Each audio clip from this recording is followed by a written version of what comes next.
Today, we have a 350 million year old sun coral fossil. You are now seeing it close up. It is a fossil that was found in Morocco. And of course, it exhibits the same characteristics as sun corals living today. Its entire anatomy and everything are exactly the same. Now, we can say that corals' outer shells, or outer parts, are their skeletal structures. Their skeletons contain large quantities of minerals, and these minerals are what gives rise to structures like rocks and even the coral reefs of today. Each one is a separate organism.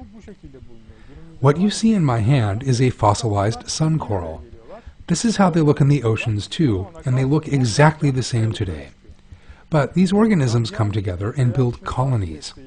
The result of these colonies are coral reefs. They are part of the group of living things that exhibit radial symmetry.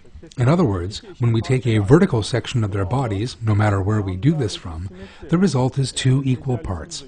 And this reveals a manifestation of Allah's symmetry in living things, because mathematics divides symmetry into a number of different groups. Radial symmetry can be seen in this life form, mashallah. Living things can even be classified according to their symmetries. These are part of the group with radial symmetry. After learning of this biological data, let us now move on to paleontology. A sun coral that was living in what is now 350 million years ago has been petrified and is sitting like a stone in my hand. When we compare it with a picture of the form that is living today, this coral has the same round structures and lines around it as present-day corals. We see that it is identical down to the finest detail. These examinations show us that one life form does not turn into another.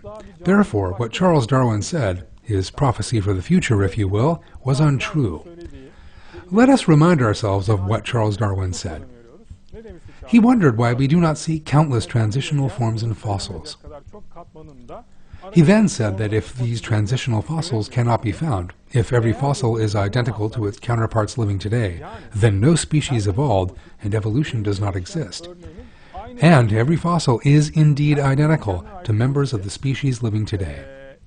Or else, if the species has since become extinct, if the first known documented to be identical to how the specimens looked before becoming extinct, if something that Charles Darwin did not want to see is documented, then that will be the greatest possible objection to my theory, he says.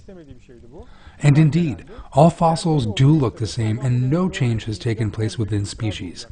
Paleontology explicitly shows us that Charles Darwin was mistaken. Charles Darwin'e yanlış olduğunu açık bir dille söylemiş oluyor.